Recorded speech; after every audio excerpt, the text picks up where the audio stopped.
This week's episode is brought to you by Harry's Razors. Do you have someone on your gift list that is impossible to shop for? That guy in your life who has everything? You want to get him something cool and personalized, but also something he might actually use. And oh yeah, you have no interest in going to the mall to buy it. Well, how about the gift of Harry's Razors? Specifically, a special Winter Winston set. Focused on providing a great shaving experience for a fraction of the price of the competition, Harry's Razors offers a high-quality blade engineered in their very own German factory that is shipped directly to your home. And their shave kits are stylish. Something that would look good under a tree. It's not like that special someone in your life is going to be opening up a bag of disposable razors. So, right now there is a special holiday offer. Harry's is giving listeners of the show $5 off with the promo code REVOLUTIONSHOLIDAY. That's right. Even those of you who already are loyal Harry's users like me will get $5 off a Winter Winston set with the promo code REVOLUTIONSHOLIDAY. And it's a different code this time, so make sure you get it right. REVOLUTIONSHOLIDAY. You'll get the razor, 3 high-quality blades, and a tube of foaming gel for just $25.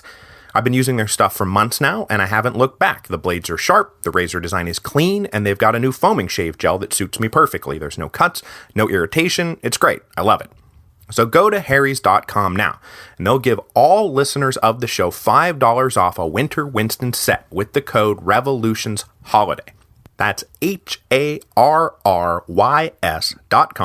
and enter the coupon code REVOLUTIONSHOLIDAY at checkout for $5 off the Winter Winston set.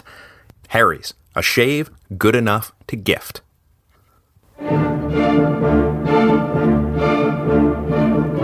Hello, and welcome to Revolutions. Episode 3.19, The Massacre of the Champ de Mars. So last time, the royal family tried to break out of their de facto jail cell in the Tuileries Palace, but were busted along the road and dragged ignobly back to Paris. The fate of the monarchy was suddenly on the tip of everyone's tongue. Could it be saved? Would it be saved? Do we even want it to be saved?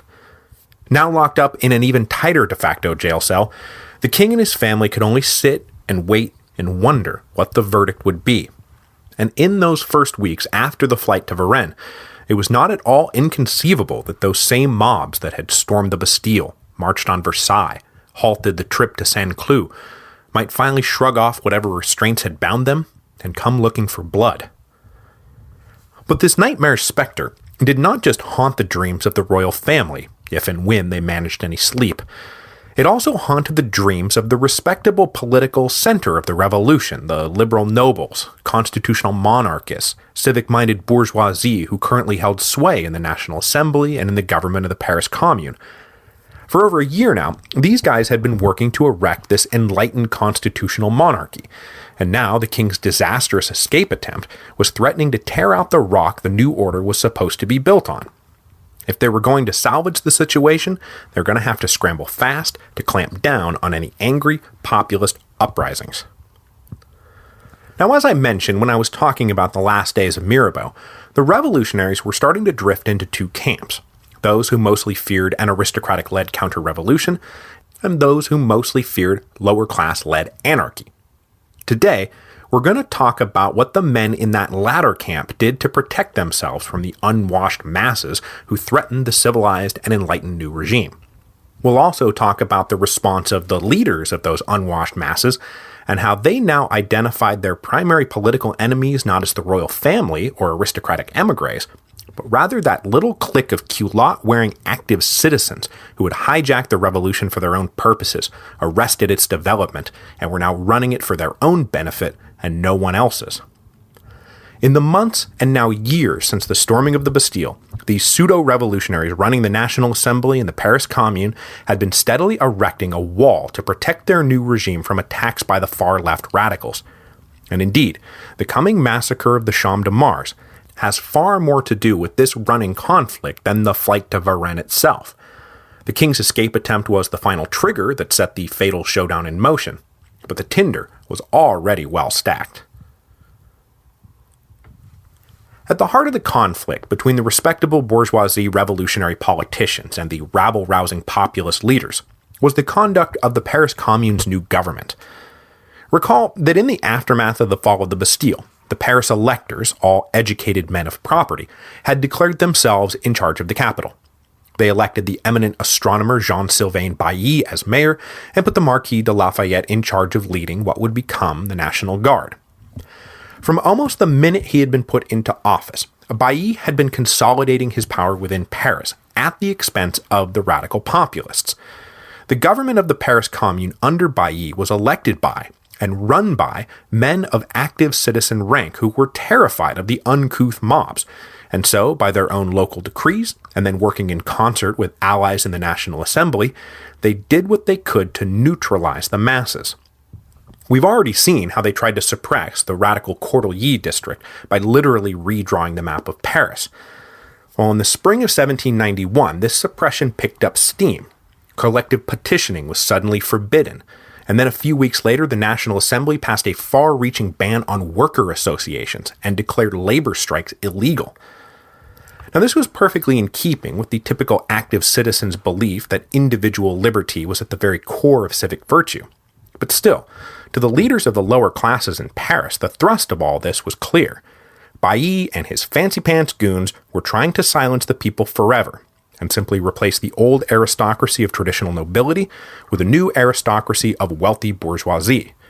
What would change for the poor worker? Nothing. Meet the new boss, same as the old boss. By the time the king was making his run to Varennes then, the leaders of lower-class Paris had already concluded that Bailly and Lafayette were not representatives of the revolution, but rather its arch-enemies. After the flight to Varennes, this conclusion would only be confirmed. So, who were the leaders of lower-class Paris? The people, as they like to style themselves. The guys I'm talking about here formed the inner circle of the Cordeliers Club, which was founded in the wake of the Paris redistricting. Since these guys are about to move to the forefront of the story, I think it's time to finally dig into them, introduce some new friends, and play catch-up with a few old friends we've already seen pop up in the story so far. And we must begin and use as our framework for these introductions and catchings up the life of the great giant of the Revolution, Georges Danton. And that's not some kind of metaphor. Danton was a head taller and twice as round as any other man in sight. You just couldn't miss him. Georges Danton was born in the Champagne region east of France in 1759. When he was just a little kid, he survived a bout of smallpox and left his face pockmarked, and then he suffered not one but 2 kicks to the face from a bull, so as he grew, and grew, and grew, he was, by his own admission, a fairly ugly brute. Obviously a clever young lad, though, his mother sent him off to a nearby seminary when he was 12, but after briefly enduring the tedious routine of the church, he came home from a break and more or less refused to go back. So his mother looked around and landed Danton in a school run by the Oratorians, a small little liberal Catholic order that embraced and taught most of the advanced Enlightenment thinking of the day. It was there that Danton first discovered the classical writers who would become his heroes, most especially Cicero. Now, the thing that really set Danton apart at this point was that though he excelled at public speaking and had a memory like a steel trap, he was no good at writing, and he struggled to make sense of words on a page. If he heard a passage read out loud, he could instantly recite it back verbatim. But what he read just seemed to slip away. In short, Danton was probably dyslexic. His teachers, though, just chastised him for being lazy. And though that was no doubt unfair, Danton's habit of skipping class to go swimming or play cards didn't much help his case. When he graduated, the law seemed to be the surest path to a better life for an energetic provincial with a head on his shoulders, and he managed to talk his way into a job as a clerk in a Paris law firm in 1780, despite his atrocious writing samples. This was because Danton's new boss turned out to be a pretty good judge of character. Realizing that the lad was no good for office work, he sent his new clerk down to the Palais Justice to observe court cases and report back everything he saw and heard. In this, Danton absolutely shined, and he displayed a remarkable ability to come back with a prescient and precise accounting of the day's events, and with his massive frame, 6 feet at least now, with a huge barreled chest and a face that, well, let's just say that Mrs. Revolutions hasn't been too excited about the cover of the Danton biography that's been lying around the house the last week or so. The point is, Danton was now a recognizable fixture of the Paris legal scene. After 3 years as a clerk, he went back home to pass the bar and then returned to his firm as a junior partner. As he plied his new trade, the sociable and boisterous Danton also made the after-hours rounds in the Paris cafes and wine bars. It was in this scene that he first met Camille Desmoulins in 1787, and the two very quickly became friends, striking a somewhat ridiculous pair, Danton being this massive loudmouth, and Desmoulins being this slender, sensitive little writer. But they shared a passion for the old Greek and Roman masters, and were both positively bursting with energy to get out there and do something. Who knew what? But with the monarchy slipping into bankruptcy, it sure seemed like they would have a chance to do that something, and soon. Shortly after he fell in with Desmoulins, Danton married and then purchased a position on the King's Council, a specialized and lucrative branch of the judicial system, the seller of the seat being an older gentleman who wanted to retire and who had just won the hand of a young heiress Danton had himself been courting for a while. The seat acted as a kind of consolation prize, and Danton was able to move his family over to the left bank, into the heart of the Cordeliers. During the next few years, he continued to earn a reputation as a dynamite public speaker, and with the political atmosphere charging up, he was known to give some of the finest impromptu street orations of the day. But when the Estates General were finally called, he had neither the time nor the resources to stand for election. He had borrowed heavily to purchase his seat on the King's Council, and just couldn't afford to not keep working. But though he would not be a delegate, Danton was still interested in politics, and he began to fashion himself as a champion of the people, working always side by side with his friend Desmoulins. And they made a great team. Danton could speak but not write, Desmoulins could write but not really speak. Which is, of course, why it is one of history's great ironies that when the deal went down in July 1789, it was Desmoulins, not Danton, who wound up giving the speech that riled the Parisians up into armed insurrection. With Paris up in arms, Danton appointed himself captain of a self-declared militia unit, but pointedly managed to miss the assault on the Bastille, a missed opportunity that rankled him so badly that he actually led about 20 of his guys to the already stormed Bastille on July the 15th, and demanded the new governor let him in to inspect the premises. When the new governor refused to let anyone in, as were his orders from the Provisional Paris Commune, Danton hauled the guy out at gunpoint and marched him to the Hôtel de Ville as a traitor to the people. But the guys running the Hôtel de Ville didn't have any idea what Danton thought he was doing, so they bawled him out for being a giant doofus and let the governor go with their apologies. But Danton knew exactly what he was doing. He was earning a little street cred for his new role as revolutionary leader of the Cordeliers district. From that point on, Danton was more or less at war with the leadership of the Paris Commune, and its new mayor Jean-Sylvain Bailly was his particular bête noire. Danton was elected president of something called the Cordeliers Assembly, and they unilaterally announced that no decree of the Paris Commune would be enforceable unless the Cordeliers Assembly ratified it. With Danton doing the talking, Desmoulins started a successful weekly paper to push their shared agenda. This budding inner circle was soon joined by a long-struggling actor and dramatist named Fabre d'Églantine, who had suddenly found his calling as inventor of a whole new genre of revolutionary theater that he believed would be as important to the overturning of the Ancien Regime as any direct political action. Joined by a few others I won't bore you with, the little corps that formed around Danton became the driving force of radical revolutionary politics in Paris. But for the moment, none of them were as well known publicly as the crazy little hermit in their midst, Jean-Paul Marat, who was pumping his diatribes out of a basement in the Cordeliers so fast he practically invented the daily newspaper single-handedly. Danton didn't care much for Marat, no one really did, but the force of Marat's onslaught was undeniable, and Danton was happy enough to let Marat rail against Bailly and Lafayette and every other culotte wearing faux revolutionary who planned to crush the spirit of the people as completely as any aristocratic swine might try. When the Central Commune government had finally had enough of Marat and sent in bailiffs backed by 3,000 National Guardsmen to arrest him in January 1790, Danton was the one who openly defied them and promised that he would raise 20,000 of his closest friends immediately if the bailiffs tried to take Marat out. While the authorities fretted, Marat managed to slip away, whereupon Danton stood down and invited the bailiffs to search wherever they pleased. This, among many other affronts, is what led Bailly to initiate the Paris redistricting that led the Courtelly district to be subsumed into a larger section, hopefully smothering the populist movement with a pillow. But of course, the vigorous Courtelly leadership simply took over the larger section, and when the first real elections for the Paris Commune government were held in July 1790, Danton was a top vote-getter. But Bailly had apparently inserted some language into the election rules that the other sections had to confirm a delegate before they could be seated. Of the 600,000 people living in Paris, only 14,000 had the vote, and these middle-class lawyers and businessmen, men of letters, who now made up the Paris Commune government, wanted no part of this ogre of the people. Danton was barred from taking his seat in the Commune, and he bitterly returned to his unpaid position as head of the newly created Courtelly Club, where he could plot his revenge. To try to capture some political standing and make contact with key players in the National Assembly, Danton, Desmoulins, and Deglatina joined the Jacobin Club in September 1790.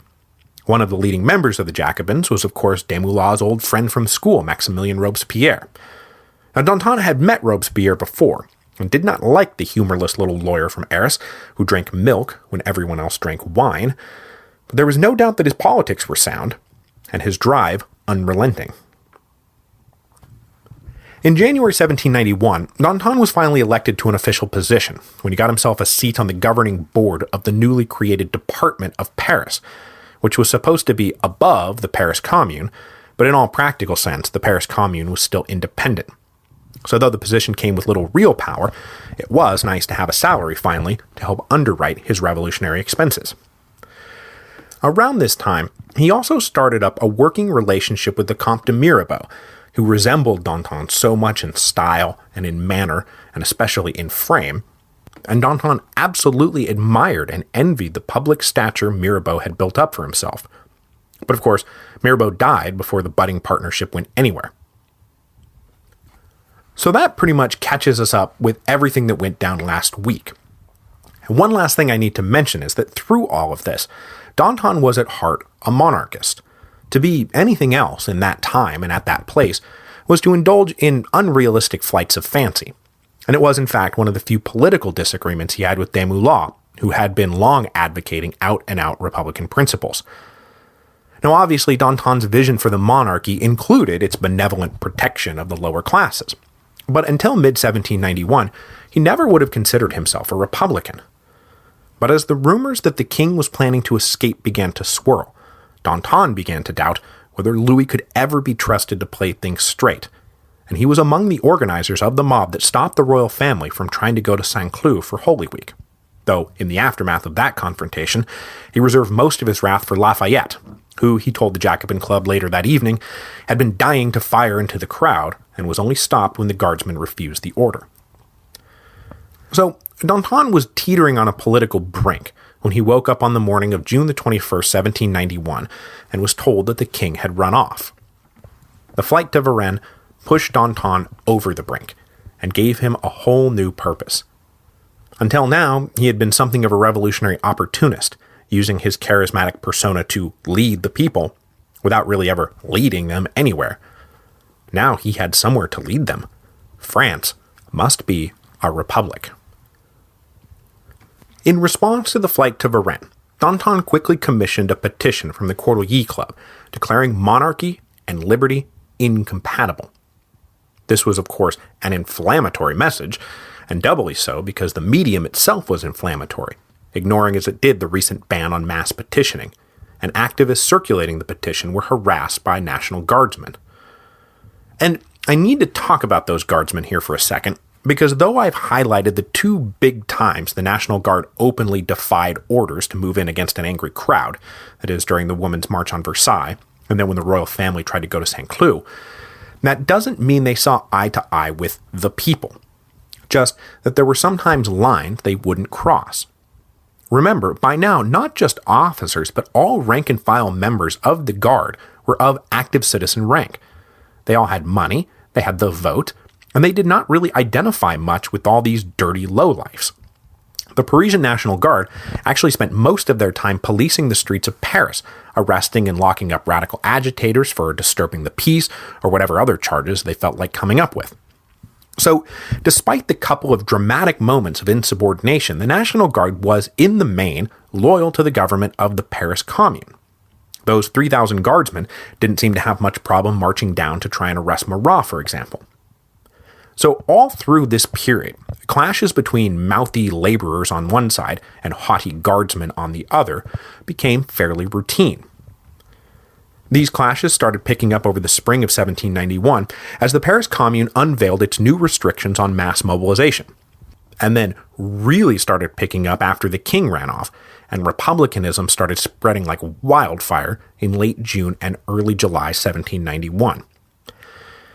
As the second anniversary of the fall of the Bastille approached, and yes, we are now at the second anniversary, the mood in Paris was very different from the first anniversary.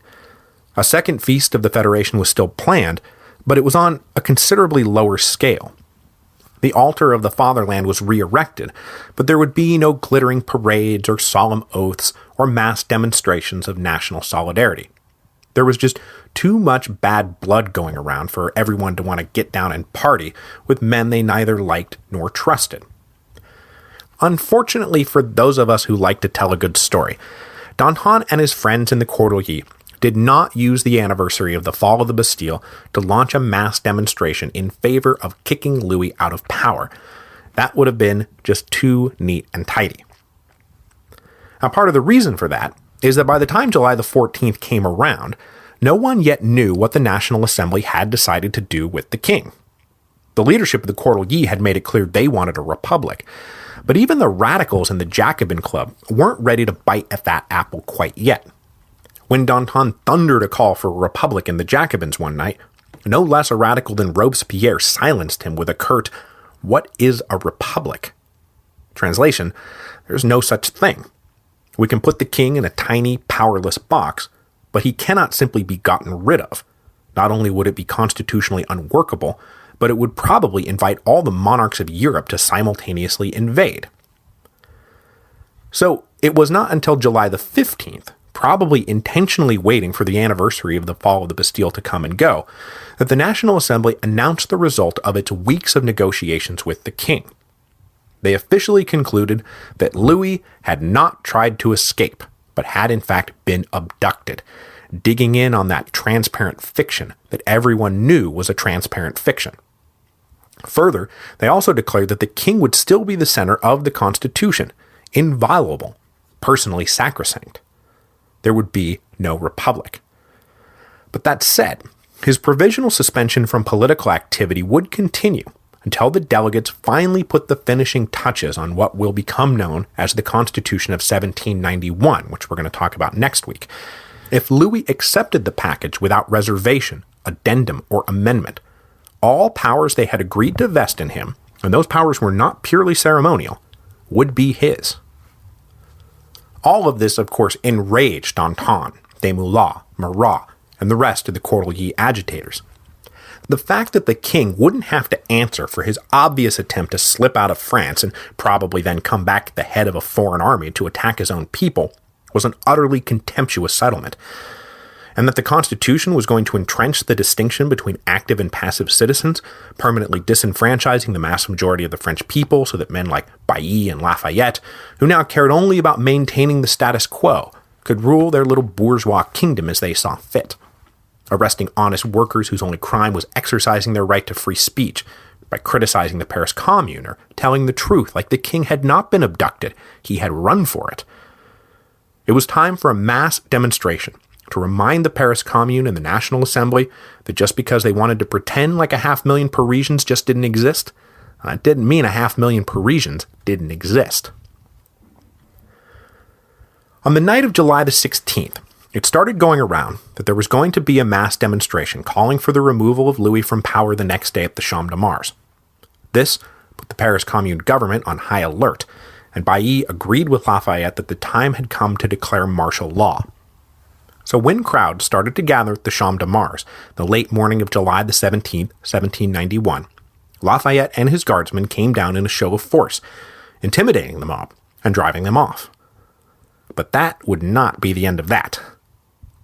Later in the day, the leaders of the Cordeliers regrouped. They managed to wrangle up a good 20,000 people. Not the 500,000 they claimed to represent, but a good showing nonetheless. And they marched back down to the Champ de Mars. This crowd was more committed and better led than the early morning arrivals, and when they got to the great field, they posted their newly written petition on the still-standing altar of the fatherland and invited everyone to come sign. The petition, written by Pierre Brousseau, I should probably note, began with a sequence of lines establishing the justice of their conclusion, which finally read, quote, that it would be as contrary to the majesty of the outraged nation as it would be contrary to its interests to confide the reins of empire to a perjurer, a traitor, and a fugitive. We formally and specifically demand that the Assembly receive the abdication made on 21 June by Louis XVI of the crown which had been delegated to him, and provide for his successor in the constitutional manner. And we declare that the undersigned will never recognize Louis XVI as their king unless the majority of the nation expresses a desire contrary to the present petition. Now, this obviously falls short of out-and-out calling for a republic, but it clearly said that Louis was done, unless a majority of the nation decides otherwise, and not some little clique of active voters, mind you, the whole nation. About 6,000 had signed the petition when Lafayette and his National Guard moved back in to halt the rally. Lafayette announced that Paris was under martial law and that everyone was to immediately disperse. This, however, was greeted by jeering insults, and then by flying rocks. The guard fired off a few warning shots, but the crowd was unmoved. With the projectiles still raining in, discipline in the National Guard ranks broke, and they started firing into the crowd. Now, no order to fire was ever given, and Lafayette scrambled to restore order and stop the shooting, but the damage was already done. There are conflicting reports, but when the field finally cleared out, something like 20 to 50 Parisians lay dead. The radical press, led of course by Marat, immediately denounced the massacre at the Champ de Mars and called for Lafayette's head. And in the end, the reputation of Lafayette, already sinking fast, would never really be salvaged.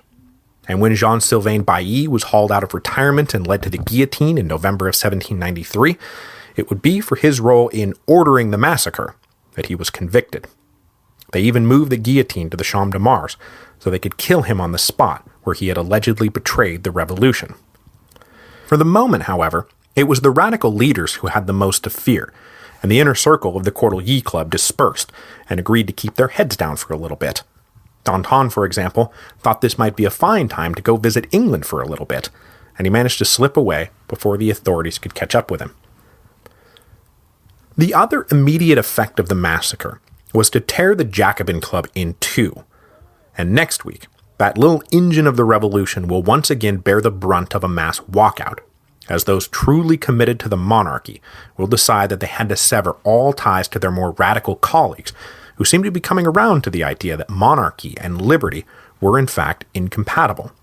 And next week, these committed monarchists will desert from the Jacobins in droves, go off to found a new club led by that triumvirate of Barnave, Duport, and Lamette, and it would be left to them to defend the Constitution of 1791, a defense they would ultimately fail at, as distrust for Louis and his family only grew, and then the European powers made it all worse by making noise that maybe they were interested in armed intervention after all. I want to end this week by teasing something that I'm pretty excited about, and I hope you will be too. When I got going on the French Revolution, I mentioned that I was going to have to get a little bit more serious about the money thing. And so, next week, for the first time in the 7-odd years I've been podcasting, I'm going to launch a dedicated fundraising drive.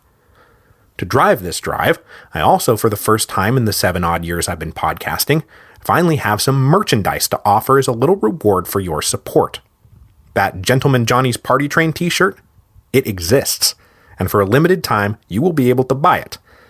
There's going to be a bunch of other cool stuff, including a Livia Did It shirt, for those of you who have been bugging me about that since the History of Rome days, and even a brand new audio book, for those of you who'd like to see what happens when I try my hand at fiction. I'll get into all the details next week, but just know that this is going to be a limited time thing. So, this is the moment when you should support the show, because you'll get to pick up some really cool stuff along the way, and then, hopefully, keep me chained to my desk for at least another year.